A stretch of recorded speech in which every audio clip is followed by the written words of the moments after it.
మీరు ఏదైనా బ్యాంకు నుంచి పర్సనల్ లోన్ అప్లై చేయాలనుకుంటున్నారా? అయితే మీ లోన్ అప్రూవల్ చాలా ఫాస్ట్‌గా రావాలి. సో తొందరగా డిస్బర్స్‌మెంట్ కావాలి అనుకుంటే గనక మీరు కొన్ని విషయాలు తెలుసుకోవాలి. ఫస్ట్ మీ సిబిల్ స్కోర్ చూసుకోవాలి. ఒకవేళ మీకు సిబిల్ స్కోర్ ఉండుంటే గనక మీ సిబిల్ స్కోర్ అనేది మినిమం 700 అబోవ్ ఉండాలి. సో మీకు చెక్ బౌన్సెస్ ఏమీ ఉండొద్దు. అంటే లాస్ట్ 6 మంత్స్లో కనుక లాస్ట్ 3 మంత్స్ ఆర్ 6 మంత్స్లో ఎలాంటి చెక్ బౌన్సెస్ ఉండొద్దు. అంటే క్రెడిట్ కార్డు ఈ టైంకి పే చేయలేకపోయినా సరే, బ్యాంక్ ఈఎంఐస్ సరిగా కట్టకపోయినా సరే, అంటే టైంకి మీరు ఈరోజు ఈఎంఐ అయితే కనుక రేపు కట్ అయినా సరే అది బౌన్స్ కిందికి వస్తుంది. కాబట్టి అలాంటి బౌన్స్లు ఉంటే కనుక మీకు లోన్ రాదు, ఏ బ్యాంకులో లోన్ రాదు. సో నెక్స్ట్ మీ సిబిల్ స్కోర్ అనేది డౌన్ అయింది అనుకోండి, ఏదైనా రీజన్ ఉంటుంది. అంటే మీరు ఏదైనా డ్యూ అమౌంట్ పే చేయాల్సింది ఉండి పే చేయలేకపోయినా సరే మీకు లోన్ రాదు. ఎందుకనంటే మీరు అది 100 రూపీస్ కానీ 1000 రూపీస్ కానీ 50,000 కానీ సో మీకు అక్కడ డ్యూ అమౌంట్ చూపించింది అంటే కనుక ఏ బ్యాంకు లోన్ ఇవ్వదు. ఆ బ్యాంకు సిబిల్లో ఆ డ్యూ అమౌంట్ చూపిస్తుంది. మీకు ఆ డ్యూ అమౌంట్ బట్టి మీకు లోన్ రాదు, లోన్ ఇవ్వరు, తొందరగా లోన్ ఇవ్వరు. మళ్ళీ అది పే చేయాలి, మీరు దానికి సబ్మిట్ చేయాలి ప్రూఫ్, చాలా లేట్ అవుతుంది. సో సిబిల్ పరంగా మీరు పర్ఫెక్ట్ ఉన్నారో లేదో అనేది చూసుకోవాలి. నెక్స్ట్ మీ శాలరీ పరంగా మీకు ఎంత శాలరీ వస్తుంది, సో మీ ఏ బ్యాంక్లో లోన్ అప్లై చేస్తున్నారు, ఆ బ్యాంక్కి ఆ శాలరీకి మ్యాచ్ అవుతుందా లేదా, మీరు ఏ ఏజెంట్ ద్వారా అప్లై చేస్తున్నారో ఆ ఏజెంట్ని అడగాలి ఫస్ట్. సో ఆ ఏజెంట్ చెప్తాడు, మీకు ఒకటే బ్యాంక్ అప్లై చేశాక ఆ బ్యాంక్ నుంచి చెప్తారు మీకు రాదు సార్ అని చెప్తారు. సో కొందరు అన్ని బ్యాంకులు చేసే నాలాంటి అన్ని బ్యాంకులు చేసే వాళ్ళు ఉంటే సో ఈ బ్యాంకులో కాదు వేరే బ్యాంకులో చేస్తామని చెప్పేసి తొందరగా అప్రూవల్ తీసుకొచ్చే అవకాశం ఉంటుంది. నెక్స్ట్ ఇంకొకటి ఏంటంటే నెక్స్ట్ మన క్రెడిట్ కార్డు మీరు యూజ్ చేస్తుంటారు కదా.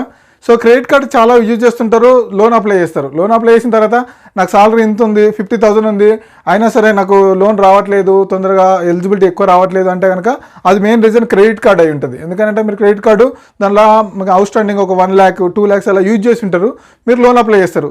సో అది ఈఎంఐ లాగా కన్సిడర్ చేస్తారనమాట. 5% ఈఎంఐ లాగా కన్సిడర్ చేస్తారు. చేయడం వల్ల ఏమవుతుంది, మీకు ఆబ్లిగేషన్ చూపిస్తుంది సిబిల్లో, చూపించి మీకు లోన్ వచ్చి ఒక 10 lakhs వచ్చే లోన్ అమౌంట్, 50,000 సాలరీ ఉంటే ఒక 10 lakhs 12 lakhs వచ్చే లోన్ అమౌంట్ మీకు 5 lakhs వస్తుంది.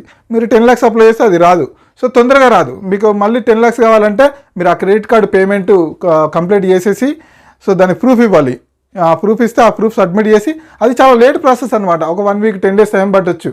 సో 1 or 2 days లోపల అయిపోయే లోను ఇలాంటివి తెలుసుకోకపోవడం వల్ల చాలా రోజులు అవుతుంది అనమాట. అంటే మనం లోన్ అప్లై చేసేటప్పుడు అవుట్ స్టాండింగ్ కొంతమంది అడుగుతారు. అడిగినప్పుడు చెప్తే వాళ్ళు పే చేసి తర్వాత అప్లై చేస్తారు. అడగకుండా చెప్తే మాత్రం మీకే లాస్ అవుతుంది. అంటే డే అనేది ఎక్స్టెండ్ అవుతూ ఉంటాయి అనమాట. నెక్స్ట్ ఇంకొకటి ఏంటంటే మీకు ఏమేమి లోన్స్ ఉన్నాయో ఫస్ట్ లోన్ అప్లై చేసే ముందరనే మీ ఏజెంట్కి అనేది చెప్పాలి. సో అది బ్యాంక్ ఆఫీసర్స్ అయినా సరే ఎవరైనా సరే లోన్ అప్లై చేస్తుంటే వాళ్ళు అడుగుతారు ఏమేమి ఈఎంఐస్ ఉన్నాయని అడుగుతారు. కాబట్టి మీరు ఎవ్రీ ఈఎంఐ ఫస్టే చెప్పాలి. చెప్పిన దాన్ని బట్టి వాళ్ళు ఇంత అప్రూవల్ వస్తుందని చెప్పేసి చెప్తారు. మీకు ఏదైనా క్లోజ్ చేసుకోవాలనుకుంటే మీరు ముందే క్లోజ్ చేయండి సార్ ఇలా వస్తుందని చెప్తారు. మీరు ఏది చెప్పకుండా కొన్ని దాచేసి చెప్పారనుకోండి మీ లోను రిజెక్ట్ అవుతుంది. ఒకవేళ అది రీలుక్ చేయాలంటే చాలా లేట్ అవుతుంది, 10 days 15 daysకి వెళ్తుంది. ఒకవేళ రిజెక్ట్ అయిందనుకో మళ్ళీ 1 month కూడా ఆగాల్సి వస్తుంది. కొన్ని సందర్భాలలో మనము మళ్ళీ పేమెంట్ చేసి కొంచెం టైం పడుతుంది. కాకపోతే మీరు ఏదైనా సరే డీటెయిల్స్ ముందే చెప్పాలన్నమాట. ముందు చెప్పడం వల్ల మీ లోన్ అనేది చాలా తొందరగా ప్రాసెస్ అయ్యే అవకాశం ఉంటుంది. మళ్ళీ మీకు ఏమైనా డ్యూ అమౌంట్ ఉన్నా సరే నాకు ఇలా డ్యూ అమౌంట్ ఉంది, ఈ బ్యాంక్లో ఇలా నేను లాక్డౌన్లో ఇలా చేశాను అని చాలా సందర్భాలలో కొంతమంది కస్టమర్స్ చెప్తుంటారు. సో అది కూడా డీటెయిల్గా ముందే చెప్పాలి. ముందు చెప్పడం వల్ల అది మీరు ముందే పేమెంట్ చేసి ఎన్ఓసి ఇస్తే లోన్ తొందరగా అప్రూవల్ అవుతుంది. లేదు అంటే ఇదే కదా ఒక 100 రూపీసే కదా ఒక 5,000 కదా అని చెప్పేసి మీరు లోన్ అప్లై చేస్తే కనుక ఖచ్చితంగా రిజెక్ట్ అవుతుంది. సో అది ఇంపాసిబుల్ అనమాట. డ్యూ అమౌంట్స్ ఉన్నా సరే రీసెంట్ బౌన్సెస్ ఉన్నా సరే అది ఇంపాసిబుల్. నెక్స్ట్ మీ డాక్యుమెంట్స్ అనేది పర్ఫెక్ట్గా సబ్మిట్ చేయాలి. మీరు ఒకవేళ డాక్యుమెంటేషన్ ద్వారా అప్లై చేస్తే కనుక వాళ్ళు అడిగిన డాక్యుమెంట్స్ అనేది కంపల్సరీ ఇవ్వాలి. ఎక్స్పీరియన్స్ లెటర్ అడిగితే అది, లేదంటే ఆఫర్ లెటర్ అడిగినా సరే ఆఫర్ లెటర్ ఇవ్వాలి, లేదన్నా ఏదైనా Form 16 లాంటివి అడిగినా సరే ఇవ్వాలి. మీరు తొందరలో మీరు లాగిన్ చేసేటప్పుడు లేట్ చేసి అది ఇవ్వకుండా అతను లేట్ అవుతుందని చెప్పేసి ఏజెంట్ కనుక లాగిన్ చేస్తే సో అది రిక్వైర్మెంట్ ఉండి కూడా అది తర్వాత తీసుకుందామని లాగిన్ చేస్తే కనుక అప్పుడు ప్రాసెస్ లేట్ అవుతుంది. ఎందుకంటే మీకు కావాల్సిన డాక్యుమెంట్స్ దానిలో అప్లోడ్ చేయరు. సో అప్రూవల్ వచ్చే ముందు ఆ డాక్యుమెంట్స్ క్రెడిట్ టీం వాళ్ళు అడుగుతారు. అప్పుడు ఏమవుతుందంటే మీకు 1 week 10 days 15 days అయ్యే అవకాశాలు ఉంటాయి. అంటే సరిగా రెస్పాండ్ అవ్వకపోతే క్రెడిట్ టీము. సో ఇలాంటివి ఏంటంటే సో అన్ని డాక్యుమెంట్స్ ముందే తీసుకోండి, తర్వాత లేట్ చేయకండి, నాకు తొందరగా కావాలి లోను అని చెప్పేసి ముందే చెప్పాలన్నమాట. సో మనం లోన్ అప్లై చేసేటప్పుడు మీరు ఏజెంట్కి చాలా సపోర్ట్ చేస్తే సో అతను తొందరగా అప్రూవల్ తీసుకురావడానికి ఛాన్సెస్ ఉంటాయి. మీరు అతను అడిగింది ఇవ్వకపోయినా సరే, లేదంటే ఇది అవసరమా అండి అని చెప్పేసి అన్నా సరే మీకు లోన్ కొంచెం లేట్ అయ్యే అవకాశం ఉంటుంది. ఏజెంట్ ఏంటంటే మీరు ఎక్కడ మిస్ అవుతారని చెప్పేసి ఏదో డాక్యుమెంట్ తీసుకొని అప్పుడే లాగిన్ చేసేస్తాడు. తర్వాత మీకు కావాల్సినవి అడుగుతారు. సో మీరు లేట్ అయినా సరే మళ్ళీ ఇమీడియట్గా అదే బ్యాంక్లో వేరే పర్సన్ ద్వారా అప్లై చేసుకోవడానికి ఉండదు. వన్స్ ఒక బ్యాంక్లో లాగిన్ అయింది అంటే అదే బ్యాంక్లో 1 month వరకు వేరే పర్సన్తో అప్లై చేసుకోవడానికి ఉండదు అనమాట. సో 1 month ఆగాల్సిందే ఆ బ్యాంక్లో కావాలంటే, లేదంటే నెక్స్ట్ వేరే బ్యాంక్కి వెళ్ళాలి. ఆ వేరే బ్యాంక్కి వెళ్ళినా సరే అక్కడ అవుతుంది ప్రాసెస్ అంటే అక్కడ కూడా 4-5 days టైం తీసుకుంటుంది. సో మీరు సరిగా డాక్యుమెంట్స్ ఇవ్వకపోతే, కరెక్ట్గా డాక్యుమెంట్స్ ఇస్తే మాత్రం 1 or 2 days లోపల కంప్లీట్ అయిపోతుంది. సో ఒకవేళ మీ సిబిల్ స్కోర్ అనేది పర్ఫెక్ట్గా ఉండి, మీ పేమెంట్స్ అనేది పర్ఫెక్ట్గా ఉండి, సో మీరు ఇచ్చిన అడ్రస్ కానీ లేదంటే ఎవ్రీథింగ్ డీటెయిల్స్ అనేది పర్ఫెక్ట్గా ఉంటే కనుక వితిన్ 1 day లోపల అప్రూవ్ అవుతుంది మీ లోన్. నెక్స్ట్ ఏంటంటే మీకు క్రెడిట్ టీమ్ నుంచి కొన్ని మెయిల్స్ వస్తుంటాయి, లేదంటే కొన్ని ఎస్ఎంఎస్ఎస్ వస్తుంటాయి. సో మీరు మెయిల్స్ వస్తే కనుక కరెక్ట్ రెస్పాండ్ అవ్వాలి. మీ ఫోన్ నెంబర్ అనేది లోన్ కంప్లీట్ అయ్యేంత వరకు ఆన్లోనే ఉంచుకోవాలి. కొన్ని కాల్స్ వస్తాయి, సో ఆ కాల్స్కి రెస్పాండ్ అవ్వాలి. అది క్రెడిట్ వాళ్ళకి ఫోన్ చేశారనుకోండి, ఆ టైంలో రెస్పాండ్ అయితే మీ దగ్గర డీటెయిల్స్ కన్ఫర్మ్ చేసుకొని అప్రూవల్ ఇమీడియట్గా ఇస్తారు. ఒకవేళ మీరు ఆ కాల్కి రెస్పాండ్ అవ్వకపోతే మళ్ళీ నెక్స్ట్ డే చేస్తారు. నెక్స్ట్ డే కూడా రెస్పాండ్ అవ్వలేదు అనుకోండి, మళ్ళీ నెక్స్ట్ డే చేస్తారు. అలా డైలీ 1 or 2 times అయినా మీకు ట్రై చేస్తారు. అది కూడా చేయకపోతే డైరెక్ట్గా వదిలేసి ఏజెంట్కి ఇన్ఫామ్ చేస్తారు, సో కస్టమర్ రెస్పాండ్ అవ్వట్లేదని. సో మళ్ళీ మీరు మెయిల్ పెట్టి నేను ఈ టైంకి అవైలబుల్గా ఉంటా అని చెప్పి ఇదంతా లాంగ్ ప్రాసెస్ అనమాట. సో మీరు లోన్ అప్లై చేసినప్పుడు మీ ఫోన్ అనేది యాక్టివేట్లో ఉంచుకోవాలి. ఏ ఫోన్ వచ్చినా సరే మీరు అటెంప్ట్ చేసేలాగా ఉండాలి. సో ఏ మెయిల్ వచ్చినా సరే దానికి రిప్లై ఇచ్చేలాగా ఉండాలి.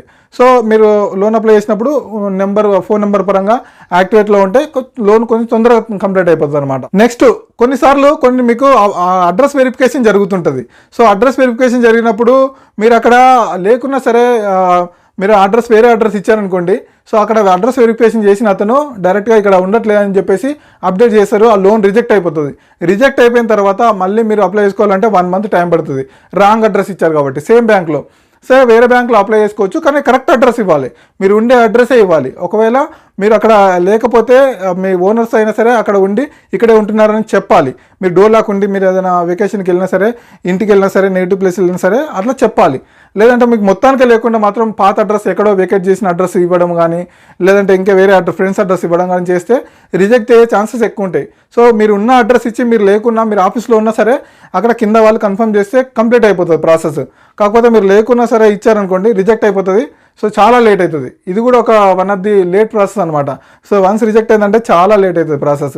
ఎవరైనా సరే ఏ బ్యాంక్లో నుంచి అయినా సరే అడ్రస్ ద్వారా రిజెక్ట్ అయితే చాలా లేట్ అవుతుంది. కాబట్టి అడ్రస్ ద్వారా మీరు ఉన్న అడ్రస్ ఇవ్వడం చాలా బెటర్. నెక్స్ట్ ఏంటంటే మీరు లోన్ అమౌంట్, మీరు అప్లై చేసే లోన్ అమౌంట్ అనేది పర్ఫెక్ట్గా ఫస్టే చెప్పాలన్నమాట. మీరు ఫస్ట్ ఒక 10 lakhs కావాలనుకుంటున్నారు, సో 10 lakhs అప్లై చేశారు, కాబట్టి అప్రూవల్ వచ్చింది 10 lakhs. దాని తర్వాత మీకు 15 lakhs కావాలనిపించింది. సో మీకు ఎలిజిబిలిటీ చాలా ఉంది, 20 lakhs వరకు ఉంది, 15 lakhs కావాలనిపించింది. సో అప్పుడు మీ కేసు అనేది రీలుక్ అవుతుంది. రీలుక్ అంటే సో రీప్రాసెస్, మళ్ళీ స్టార్టింగ్ నుంచి చేయడమే. అది ఇంకా అంటే స్టార్టింగ్ అంటే దాన్నే రీలుక్ చేయాలి. కాకపోతే రీలుక్ చేసేటప్పుడు క్రెడిట్ టీం వాళ్ళు సరిగా రెస్పాండ్ అవ్వరు. సో మీ లోన్ అనేది చాలా లేట్గా అయ్యే అవకాశం ఉంటుంది. కాబట్టి మీరు ఫస్టే సో మీకు కావాల్సిన అంత అమౌంట్ ఎంత ఉందో అంత అమౌంట్ పెట్టుకోవాలి. లేదంటే మీకు కావాల్సింది కొంచెం తక్కువ ఉన్నా సరే ఒక 1 or 2 lakhs ఎక్కువ పెట్టుకొని తర్వాత తగ్గించుకోవడం చాలా ఈజీ అవుతుంది. కాబట్టి తక్కువ పెట్టుకొని మీరు పెంచుకోవడం చాలా కష్టం అవుతుంది.